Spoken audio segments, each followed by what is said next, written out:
you never fall? Life parole. How's it going, YouTube? It's Nomad TCG here, and today I'm bringing you guys another Market Watch video. Today we're going to be covering some Edison format cards and some advanced format cards. I'm doing these Market Watches so you guys can understand what you should keep, what you should sell, what's going up in price, some good penny stonks to invest in, you know, all that good jazz. So a couple weeks ago, or about a week ago, I talked about Turbo Cannon in the last Market Watch video. I told you guys that you should pay attention to this, probably grab some if you're interested in playing the Frog Burn deck that did well at RBET number 1 of Season 2. And the reason being is because there was so many sales history and sales data from like 3.5 to like 3.8. And now if we're looking at 3.13, we see even more of these are selling. Somebody bought a LP First Ed for $21.99. We have a damaged copy that's unlim for $1.25.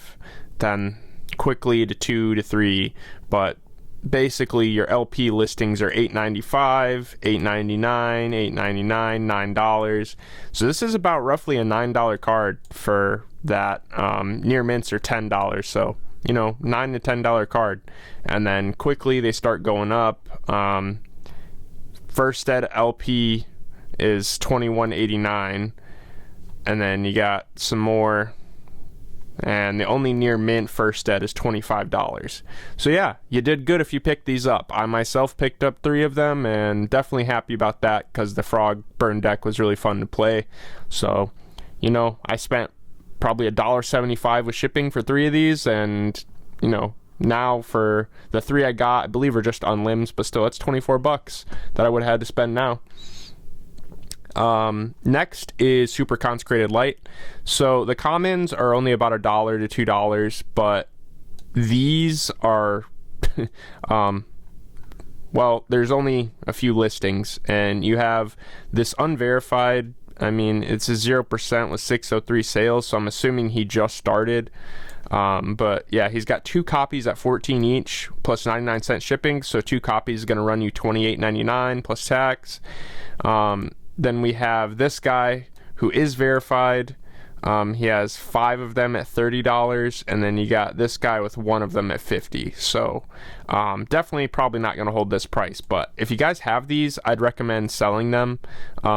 You can play the commons. It's just this is really, really expensive. I mean, if you want to hold them, that's totally up to you. But if you have this card and you don't play Edison format, you don't want a nice max rarity deck, get rid of them, because look at this market price. It's like $4 to $5. So regardless if it sells at 14 or sells at 30, this is triple the price of the market price. So I'd get rid of those fast. Next, I talked about this in my first Market Watch video. These were around like $8, I think. I mean, look, the market price is $5.48. You have Mod Play Unlim at 30. Near mint First Ed at 35, and this guy is in, I mean, 99.7, not bad, but he's only got 1 copy. They quickly go up to the 40s, and then on up to 50. This is insane, but Yugi's World is one of those sets where like every card is worth something. If you want to play Machina, I'd recommend just grabbing the commons, because this is outrageous. This card should not be this much money, and if you have them, definitely I would sell them. Like, this is stupid.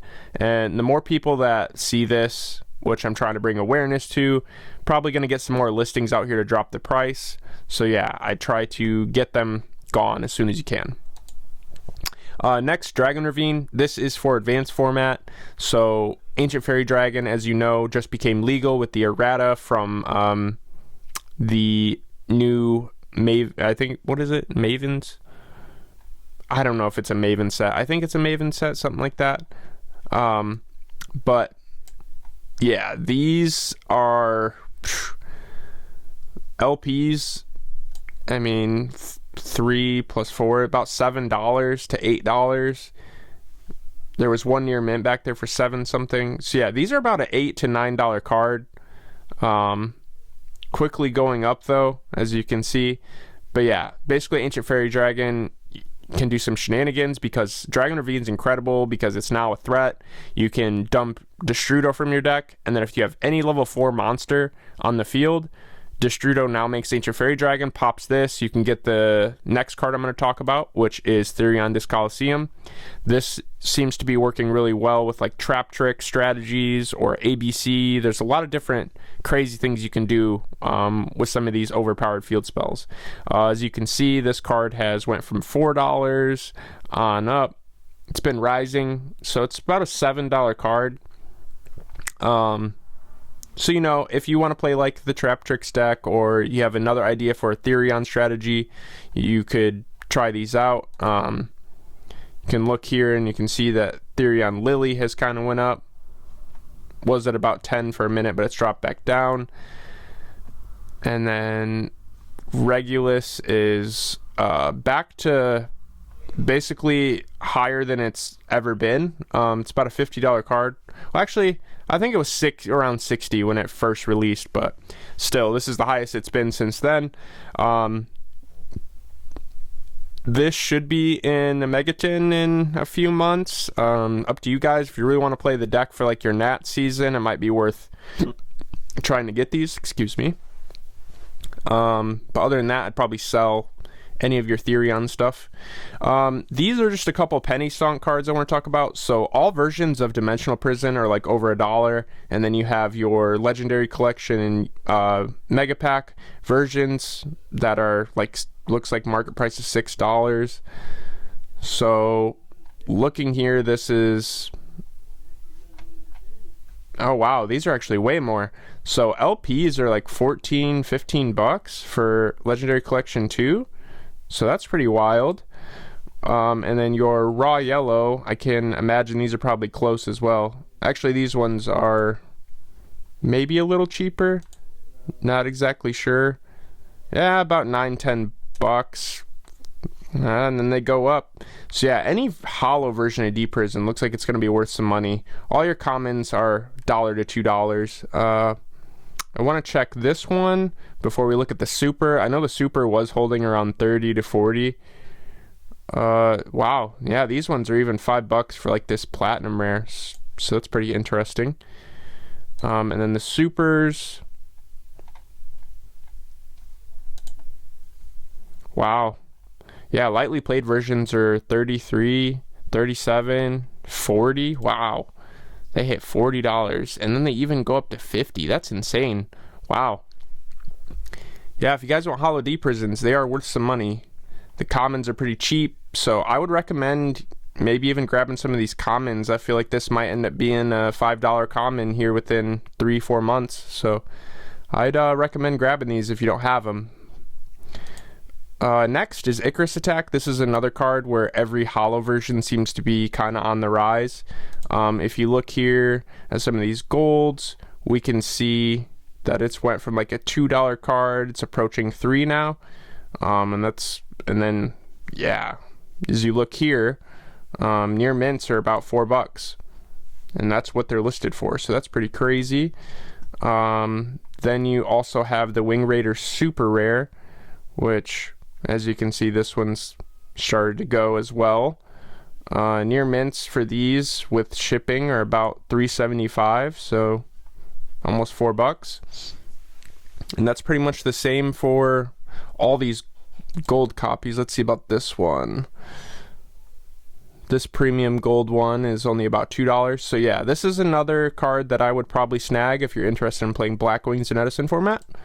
Next penny stonk is going to be Skill Drain. The common from the Dark World structure deck, even this honestly, I would pick up the Mavens because it's a hollow. These were around $2, but they're honestly, they've surpassed $3 and they're heading towards $4.50, $5 with shipping. So I would recommend trying to grab these soon, because before we know it, we'll be back to how we were, a year ago, and this will be a $20 ultra. Next we have Dragoon. This card has been going up due to branded, and there was also a Labyrinth deck at YCS Lima, Peru, and as you can see, this went from like $15, what it was at, to about 30. So look, this market price was $12, 14 on up, 20, 25, and now we're surpassing 30. And honestly, what's crazy is that this secret version might end up surpassing the OG, which is just wild to me. This one is actually 40, so this one is more now because it goes literally from like 40 to 50 very quick. Yeah, guys, I hope you picked these up if you wanted to play a deck that involved them. If not, if you just got them chilling, I'd probably sell them because I'm sure this is going to be on the reprint radar. Probably next Battles of Legends set. So depends on you guys. If you want to play them, hold them, but it's hard to say. And then the Starlight, my goodness, they were around 200. You definitely made your bucks if you held on to these and didn't move them or picked one up back then. Yeah, wow. Basically 330. Crazy. Next, Snowdrop the Rika Fairy. So all the Rika stuff got reprinted in the most recent deck building set with Gate Guardian stuff, and as you can see, this card absolutely skyrocketed. It was like a $5 card. This is not the first time this card has spiked. I remember when the Rika deck did win, I think there was like the Euro Nats or something like that. This card was around like, I think like $15, but yeah, as we can see, it's now heading towards 30. Absurd. And lastly is Distrudeo. We were talking about the field spells, so it's only fit to also talk about this. All the common versions are like $2 to $3. So if you got these laying around from like OTS packs or mega packs, I would definitely be grabbing these. Same with the rare, and go ahead and list them, get rid of them. Ancient Fairy has yet to prove itself yet. Then Super is, wow, $12, $13. So yeah, guys, that is everything I wanted to cover. Make smart decisions with your cards. Make sure you try to get the most you absolutely can for them. Again, if you're not going to use these cards, make sure you sell them. Don't want to end up holding on to them for another week and losing out on some free money you could have had. But thank you for watching the Market Watch. Stay tuned for more Edison content and more advanced content. I appreciate every bit of viewership, and if you could please make sure to like, don't forget to comment and subscribe. Nomad out. Peace.